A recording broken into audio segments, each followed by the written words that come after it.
glad that you are here today in this podcast episode where I'm going to talk about my story of becoming trauma informed. As I was organizing the format and outline yesterday, and even pre-recording a little bit, I got emotional to the point where I was like, maybe we wait a little bit to record.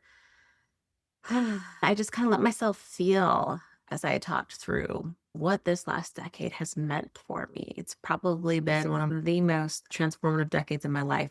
You may hear my cat in the background today. He's hanging out in here today and a little zoomy. There's been something about looking back on this past decade that has got me feeling the feels to just do a look back. And it's like I want to write a thank you letter to my 32-year-old self.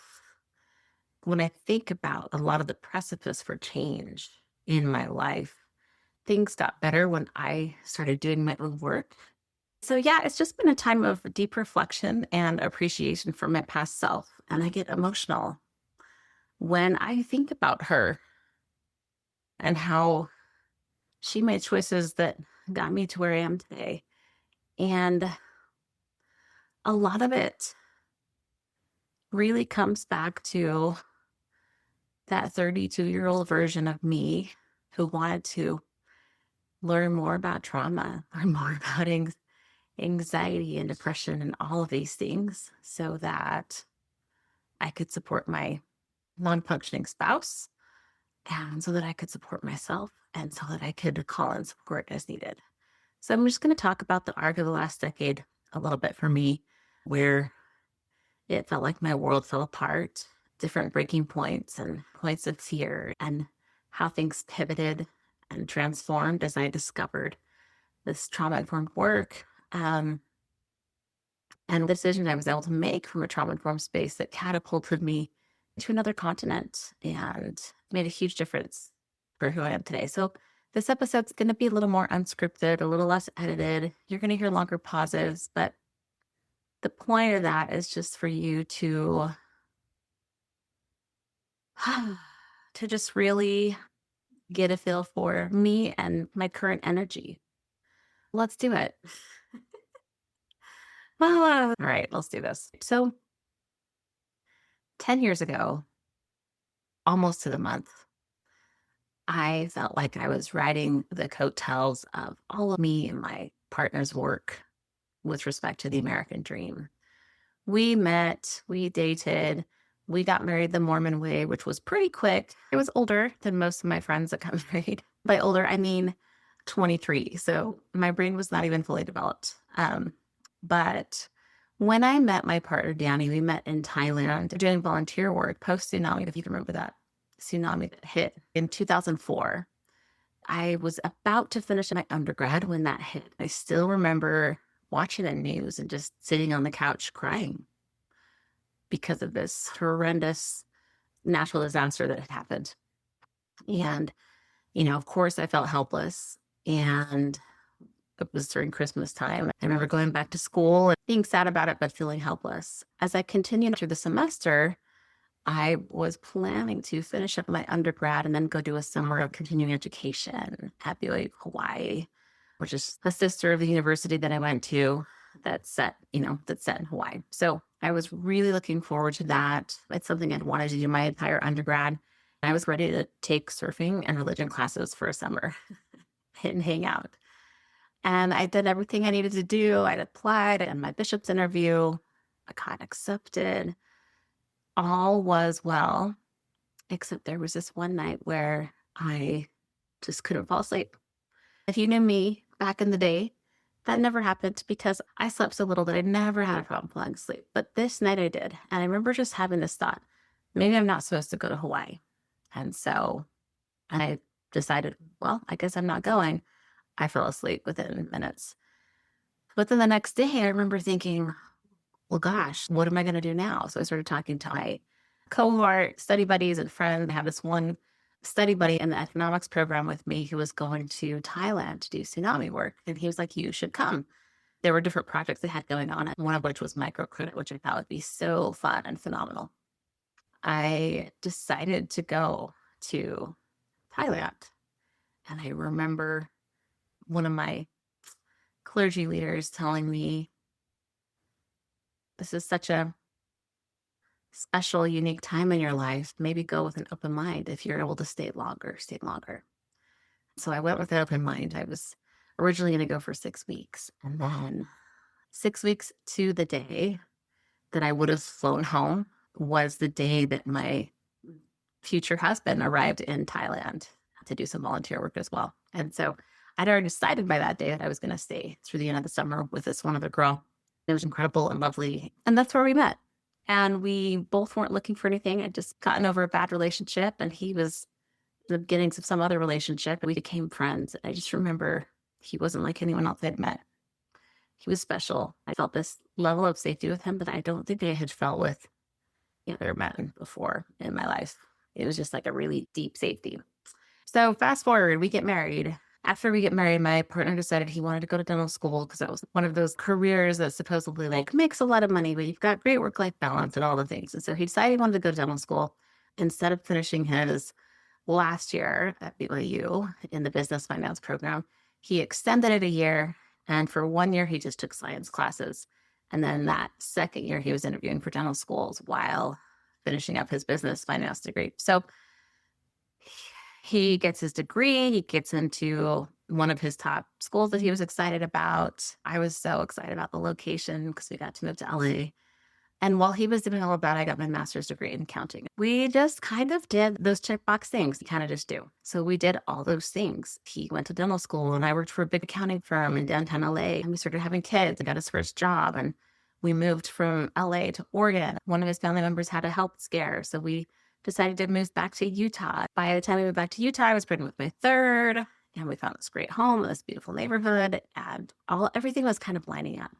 We were ready, just checking off all those American dream boxes. And then things changed. Almost a decade, about 10 years ago to the month, everything turned around. And it felt like my whole world fell apart. I was 32 and had a newborn, a 2-year-old and a 4-year-old. And I remember my husband sent me a text and just said, "Hey, can we talk tonight? I need to tell you something." I honestly just thought it was something little, even though I was like, he's never done this before. Like, I'm kind of worried. He came home and told me that he'd been lying to me about this porn habit, keeping it hidden. I had asked him directly in the past if he had looked, and he told me no, because he was too worried about how it would hurt me. And so because of how I was raised and the religion that I was raised, this confession landed like a dagger in my heart. There was a betrayal piece, but it wasn't just about the porn. It was what the porn meant in my world based on how I was raised, right? I, as a kid, had heard, I remember when people would get divorced in my neighborhood, and I would hear the parents say things like, "Oh, it started with porn," or "Oh, he was looking at porn." I had this big fear that it could be the beginning of the end of my marriage. I had a fear that my husband wasn't happy with me, that maybe, based on what I'd internalized from peers, TV shows, or media, or the church culture that I raised in, is that it had something to do with me not keeping him happy. It felt so, so, so, so painful in so many ways. Now, if you're not LDS or didn't grow up in an Orthodox religion, you might not get it at all. Like, what's the big deal? And that's okay. You don't have to get it. But based on the combination of layers and everything that came together for me with respect to the way that I was raised, this was a big deal. And I was in shock. I just kind of foggily went through the motions over the next week. But then a week later, my husband had a complete nervous breakdown. He couldn't go into work. He could not self-regulate. He could not calm down. He felt like he was letting everybody at work down. I had to call in and let his team know that he wasn't coming. He was a dentist. He was making 6 figures. He was about to buy in his partner. And then suddenly he couldn't function. He functioned as if he were a newborn. So here I am, terrified, with a 4-month-old, a toddler, a preschooler, and this partner of mine who felt as if he were a newborn. He was very flooded. It was very confusing. There was a surgery that I was waiting to get because I had a parathyroid that needed to be removed. I remember he was so ashamed about this that I remember thinking, well, I'll get on the cancellation list for my surgery so that can be an excuse for you to not have to go into work for a week. And we did that, which seems wild to me looking back. Like, I went under a knife to avoid him having to tell his boss this, but that's just kind of where we were. And I was going to go under a knife anyway. I had the most phenomenal ENT, but that's kind of where we were. And within 2 weeks, 3 weeks of this breaking point, I could just tell in my bones. I was like, he is not going back anytime soon. So I remember being grateful that we had savings and also thinking, okay, I guess I'm going to look for a job. And as an accountant, I remember thinking, like, there's no point looking mid-December as no one's in the office. So I'll start looking right after Christmas. And I did. And I got a few offers really easily. I had 2 part-time gigs that were amazing. I'm so grateful to those companies for the opportunities I had to work with them. But man, when I look back, it was a season of sheer survival. I had a master's degree and Big Four accounting experience, and I had a great job at a regional public accounting firm and another great part-time job for a derivative accounting firm based out of Silicon Valley. It was great that I could have that fallback, but I didn't want that at the time. I wanted to be home with my kids. I loved being home. I loved my little spin instructor hobby that I had where I made like $5 a session. I loved my life. With the paradigm that I was living in, I loved my life. I didn't want things to change. I didn't want to have to go back to work. I didn't want to be away from my children. I enjoyed cooking. I enjoyed being with my kids. I enjoyed playing with my kids. It was so hard. I would just go to work and cry in the car on the way there and the way back. Eventually, medication and therapy eventually stabilized him. When that did happen, he had some traumatic memories that started surfacing, and we began to understand that there was so much more underneath this mental breakdown. It wasn't just anxiety and depression. It was rooted in trauma. My energy levels were so low. I had 3 little kids and a husband who, it was almost as if he were a newborn. Like, he couldn't fall asleep on his own sometimes, couldn't stay asleep. There would be nightmares, shaking in the bed. Sometimes I'd find him alone in the closet, just in a lump. One night I was asleep and I woke up to a cracking noise. He had passed out in the bathroom from all of his medication and hit his head on the toilet, and he didn't even know. So was it scary? It was so scary. Just keeping him alive felt so scary. And then on top of that, I had these other kids that I needed to keep alive. These other kids that I wanted to make sure were supported, not just physically, but emotionally and spiritually. I got to a point where I knew I needed to get my own support and find my own therapist. I tried to find a therapist who was a specialist in trauma. I wanted to find a therapist who really understood anxiety and depression, especially with men. I thought that would help. Someone who could really understand my husband. I felt like they could understand me. I found this incredible therapist who knew all that, but also was great with respect to betrayal trauma. And so therapy,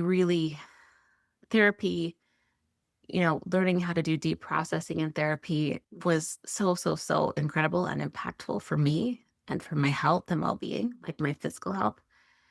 And over time, I found more tools. And so therapy and coaching led me into trauma-informed work and nervous system science. And I began to not just understand trauma with respect to my partner, but also myself. And so here I was in the beginning wanting therapy to better understand my husband and know how I could support him, but then realizing how helpful it was to self-apply and integrate with respect to my past wounds. It helped me reparent myself. And I'm still doing that, but it has helped me with this reparenting these parts of me that didn't get what they needed growing up.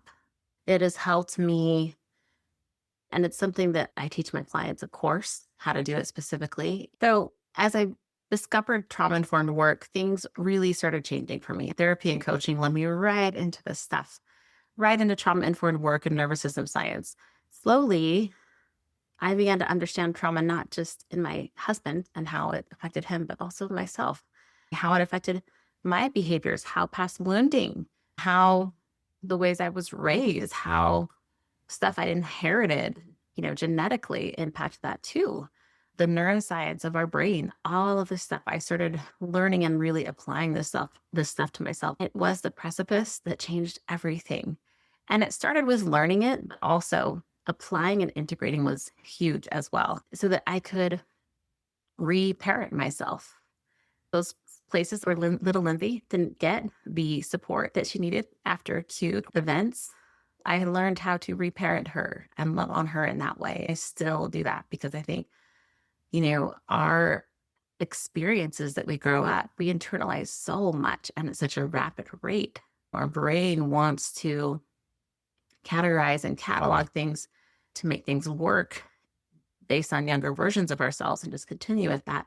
But when it starts interrupting or blocking us from who we want to become today, a lot of times reparenting and being willing to look at those obstacles, these patterns that are holding us back, can be huge. This trauma-informed work helped me realize what I could do for myself, but when to get outside support, how to ask for it, and how to let myself receive it, whether it was from friends or professionals. This trauma-informed work really helped me separate out what's mine to carry and what wasn't. We get a lot of stuff placed on us as humans that we're told we are meant to carry, and it's just not true. Sometimes people think that you need to carry things because of tradition, and it's just not true. So really getting clear on when there were circumstantial things that came up, what's mine here? What's my place in this? Where can I learn? Where can I adjust? How can I adapt? But not in a way where I'm self-betraying. Okay. This is mine. This isn't mine. I'm not going to carry something that isn't mine. Okay. This work helped me to, and this is so important because I think so many people get blocked here, to give myself permission to grieve, to be angry, to witness myself in my pain, or to allow myself to be witnessed by loved ones or therapists or other coaches, and really validate myself, validate that there's a reason why I'm feeling the way that I do. It's not because I'm crazy.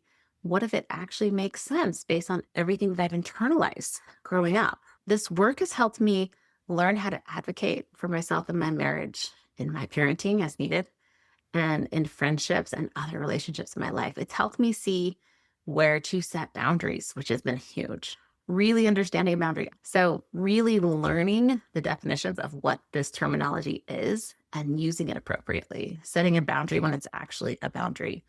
Referring to something as trauma when it's actually trauma, or a wound, or different things like that. So learning appropriate definitions for this stuff so that I can show up in a way that aligns with that is really important to me. So I'm not going to go around setting ultimatums and calling them boundaries. We're going to set boundaries when they're boundaries. And I'll get into this a little bit later, but it's also just reshaped so much how I have parented. It's given me tools to avoid enmeshment, to understand their nervous systems, to love without attachment to their behavior, to know that I can provide them tools when they fail or misstep, knowing that I can't protect them from everything in the world, but I can always support them after certain circumstantial events. I can release myself from things that I can't control. Neuroscience shows that when trauma is unprocessed, it doesn't just live in the past, it's stored in the nervous system. It can color and change our perceptions. It can fuel overreactions and loop us in survival responses like fight, flight, freeze, fawn. Okay, so becoming trauma informed meant that I could finally notice my own default patterning. Did I lean more into a freeze or a fog where I'd kind of go numb or shut down? Did I lean more into a fawn where I would over accommodate, make myself small, stroke people's egos to make them feel good, to be liked? Would I fight or ruminate, right? Loop in that resentment or blame? Once I could see those patterns for myself with respect to my own life, I could interrupt them. Instead of spinning for days or years, I could regulate in minutes or hours. So that presence, being here in real time, not lost in these old loops, has been one of the greatest gifts that I could ever give myself, because I really do think so much about this earthly experience is about being present in gratitude, in awe of what is in this moment, right? Not being so preoccupied with the past or the future that we forget about how amazing things are right now. And there's a space and a place, of course, to be worried or to acknowledge that something's off or something's wrong. And what if we could teach ourselves to find that balance of acknowledgement for what we want to change while also not letting it steamroll ourselves for days or weeks? Because I used to do that with my husband's porn habits. When he was stopping looking, when he would tell me about it, it would, in the beginning, it would affect me for like a week or two. And then it was a week, 4 days, 3 days, 2 days, one day, and then less than a day. That part was on me. I take ownership for being able to see that pattern, see that and intercept it, learn how to process the anger or grief or rage that came up so it could move through me and not stay stuck. Okay. And I will say, so that part is on me. What I really appreciate was an honest partner who, even though he had been dishonest to me in the past, once he came and told me about all the stuff, he was totally honest about where he went with that. So seeing these patterns, interrupting these patterns instead of spinning in them has given me so much freedom and presence. Instead of ruminating and being worried about the past or future, I can get excited and imagine and create and get and be thrilled about the future. I can use my brain to work for me in ways that get me excited and provide these natural dopamine hits versus using it against myself unconsciously. If you have those unconscious patterns that are hurting you or are keeping you stuck, just know that those were there to protect you at some place or space in time. It was what you needed, and now it's not. Okay. If it feels like an obstacle, it means that it worked for you until it didn't. Perhaps you have outgrown the world that you lived in where that certain coping pattern or thought pattern worked for you. And so then it's about becoming aware of that, interrupting it, and deciding what you want to do with it. Now, another thing about, what my partner went through, what we went through together is based on the culture we grew up in, there were a lot of people with outside opinions. There were people who thought they needed to get me away from my partner. There were people who thought that he was lazy. I probably thought that he was lazy at times. He wasn't healing on my timeline because that's what it felt like to me. A few years into this, I remember just thinking like, this isn't working for me. I was clearly hitting my own breaking points. Thank the lucky stars that we did have a really solid foundation of trust in our marriage, because when people said things that weren't appropriate, I always knew it was to protect me. And sometimes it was their own projections based on their own situation. Because of my trauma-informed awareness, I could see that what was happening in my marriage was more of a blip than a continued pattern. With my trauma-informed awareness, I was able to anchor into my knowing, to feel grounded in what I knew and see what comes through versus letting external people tell me what my marriage was. Without this trauma-informed awareness, I might not have seen either. The work helped me to recognize real progress, the kind that isn't always visible to the naked eye. And I really do think that's a big part of my marriage being saved, at least from my end. This work has also reshaped how I live in my body. I was raised to distrust my body. I was raised to not like my body. I was raised to think that my body was a weapon that could hurt people and cause men to think inappropriate things. I was raised to be very disconnected from my body intuitively. And I pushed it in ways that weren't healthy as far as working out. I would just dissociate during workouts. I was raised to override my intuition. I was raised to hate myself back to baby weight, which I did after every child. Just had to get back to that, 130. And so while I did that, it wasn't through love, it was through shame. Okay. So I've internalized so much body shame growing up through my environment, the religious culture that I grew up in. I'm sure the media has a piece to do with that too, and actual interactions and experiences that I've had with other humans. As I became trauma informed, it helped me switch from shame to self-compassion to see where this body shame came from and to stop pushing my body as an enemy to conquer or something to master or something to force discipline on. Most importantly, it reconnected me to my intuition, because intuition isn't just this abstract idea, it is a body based knowing. And so many of us are taught to be cut off from that. Sometimes we have traumatic experiences that cause us to be cut off from that, that cause a separation of self.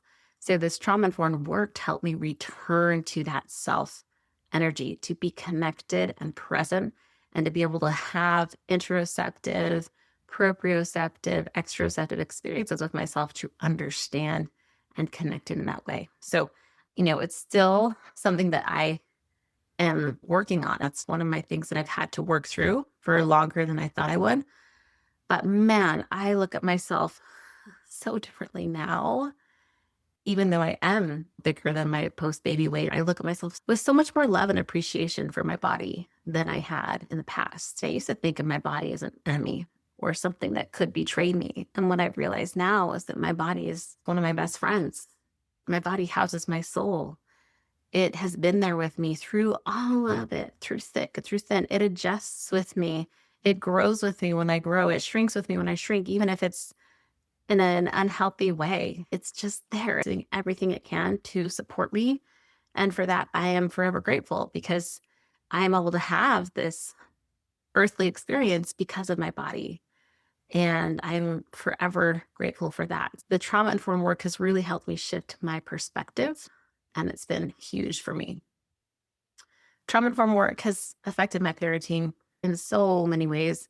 For so many people, their children are green screens into past wounding or trauma that hasn't been looked at. Was that me? Yes.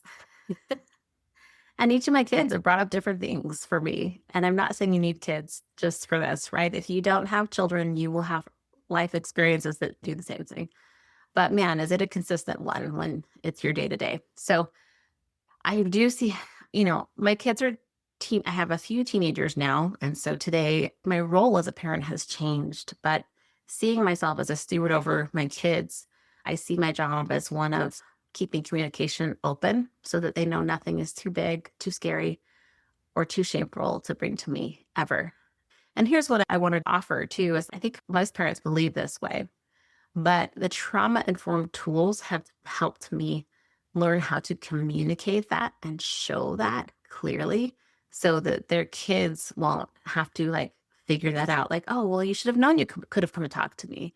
For me, it's always there, but I want to layer that with communication so they really know that. The trauma informed work has helped me with reactivity with my kids so that I can be in my body even in moments of stress. I'm not pushing my stress onto them, not blaming them for my behavior, for my own stuff. I cannot tell you how much it has affected and impacted my parenting. For that, I am forever grateful. My kids are all so different and unique. Those trauma-informed tools help me show up uniquely for each kid. This trauma-informed work has, as far as friendships and community, when I look at this past decades, my relationships and friendships have totally transformed as well. I've let go of friendships that weren't safe. I've let go of friend groups that weren't a match anymore, not because something was wrong with them and right with me, more just because it wasn't a fit.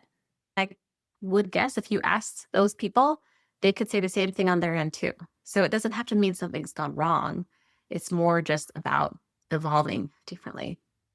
So the trauma-informed work has helped me anchor into myself in such a way that I can allow a friendship circle to complete and move on and not try to cling on to that per se, just because of tradition or history or how long we've been friends. And the cool thing too is with this trauma-informed work, I have felt safer in my body than I ever have. And when you feel that safeness in your body, that safeness and security, it allows you to feel safer to let the true you out so that you're not trying to get friends based on performative gestures or stuff that isn't real. You can feel safe enough to be real, to be your real self. And then it gives people a real chance to say yes or no, or maybe to the real you.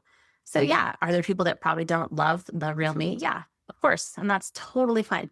The friendships and relationships that I've attracted into my life in this last decade, I couldn't have even imagined how good it could be.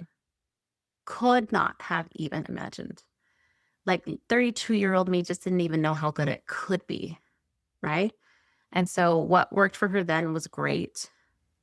And as I've grown and evolved, it's been so different. And I'm so grateful for that. And it's okay when people just aren't friend matches. It doesn't have to mean anything about you or the other person. I feel so much more grounded in that. And I'm really grateful for that. I'm currently living in the community that I grew up in. And so even this last year, it's brought a lot of this to light and helped me see how far I have come with respect to these ideas as well. Trauma informed work has also changed how I experience spirituality. Okay. I grew up in a religious box where truth is black and white and questioning meant fear. We have these quotes, doubt your doubts before you doubt your faith. Sometimes people were told if you're doubting, it's probably Satan. When what if a doubt was actually your intuition trying to tell you something about your unique truth? I never imagined that I would be someone who would walk away from organized religion. Even as I deconstructed, I saw myself as someone who was always going to be on the edge of the inside. These trauma informed tools gave me the capacity not only to process religious wounding, sit with unknown, but to dial into my clear intuitive knowing where I have this direct connection to knowing that doesn't need to be intercepted by anybody else. So the trauma informed tools gave me that capacity to be dialed into that. And just know as I share that, that doesn't mean that getting these tools is going to, you know, be the catapult for you leaving your own religion. I have so many trauma informed friends where it's helped them dial into their intuition to help them see that they're right where they're meant to be on the inside. It's here to help us live our best boundaried, full life. Because of my deep connection to my intuitive knowing, I simultaneously have a deep respect for others who have their own intuitive knowings as well.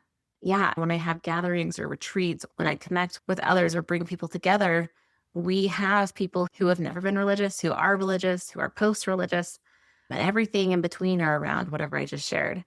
And what I see is we're not demanding sameness. It's about love. It's about witnessing each other in love and respecting everyone where they are in their own journey and trusting that they know what their journey is meant to be so that we can all come as we are and be celebrated for that. To me, that is very spiritual in and of itself. These trauma informed tools helped me gear myself up for big life shifts.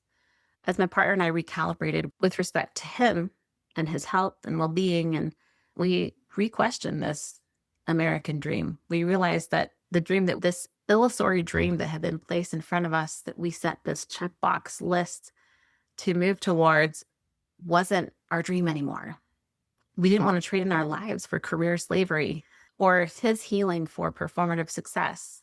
So we simplified and we moved to France and we did things differently. I could not have done that without these tools, without feeling locked into my own vision, my own intuitive knowing what I knew to be right for us and our family, and the same thing for my partner. We couldn't have done that without it. We didn't know people selling their house and freaking moving to Europe. You're hearing about it all the time now, but we did this 7-8 years ago. Most people who do it, they do it through a company. They do it through the military where everything's done for them. Without these tools, we would have never questioned that. We would have never even opened up to questioning that. We would have never done it. We would never have been able to go through with it. And we would have never been able to stay for 6+ years. Okay. Because I'm telling you, like, people warned me about French bureaucracy. And I thought, well, I'm an accountant, so I can handle a little bit of paperwork. It is next level crazy. Without these tools, we wouldn't have survived French bureaucracy. We probably would have bounced over there for 6 months or 3 months and come back. Thousands of pages of paperwork, endless cultural hurdles. Our trauma-informed resilience made this possible. And we had the most incredible time there. We had the most amazing community. Us dialing into our tools is what made this possible. So let's talk about why trauma-informed work matters everywhere. I've just given you a rundown of so many different parts of my life that it's had a huge impact on, but that's not even the full of it. But it matters everywhere, and it's not just about marriages, bodies, or parenting. Imagine if more educators were trauma-informed. What if classrooms stopped labeling kids as bad and started seeing overwhelmed nervous systems, or overstimulated. The more educators that are trauma informed, the kids would get a better education. They would be seen and witnessed in a different way and loved as they are. And you can do that with appropriate boundaries. Imagine if workplaces were trauma informed. Imagine if CEOs and HR reps had to be trauma informed. I don't think we would see as much burnout. Burnout wouldn't destroy people before HR ever noticed. And retention and productivity would soar. We are starting to see companies who are realizing this, these very future forward thinking companies who are implementing 4-day work weeks. They are working less and productivity is increasing. Okay. Imagine if more leaders and CEOs, I do see if we had more leaders and CEOs being trauma informed, I also think that businesses would stop being exploitive and extractive and start being regenerative. Being trauma informed isn't just this soft, weak thing. It's effective. There is research to back up the power of it. Okay. So when I zoom out of this 10-year arc, does that mean the last decade's just been a cakewalk for me? Hell no. But being trauma informed, it did not erase the storms, but it gave me the anchor to weather them. It gave me tools to anchor, to stabilize, to weather them and move through them without circling in them for 2 years, 20 years or more. Being trauma informed, I will say from my end, it saved my marriage. It healed and completely shifted the way that I parented. It reshaped my body story. It expanded my spirituality. It grounded my friendships, and it gave me the clarity to walk into a new decade with presence, which is why we're here. And this is why I do the work that I do now. This is why I created the trauma-informed coach certification and the advanced trauma-informed coach certification, so that people's lives could transform the way that mine has. This fall, I am running one final live high-touch round starting in September. Both certifications, my advanced one for those who are already coaches, and my one if you aren't a coach at all and you want to become a coach, or if you just want to learn these tools for yourself, I will say it's one of the best investments you will ever make. These are my final rounds.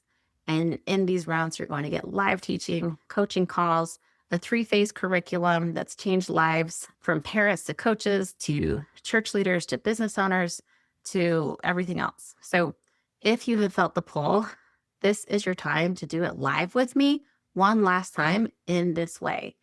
I do have other things brewing, but with respect to this, the way that I've been doing this for years, this is the last time it will be in this format. And I highly recommend taking advantage of it because we're going out with a bang here.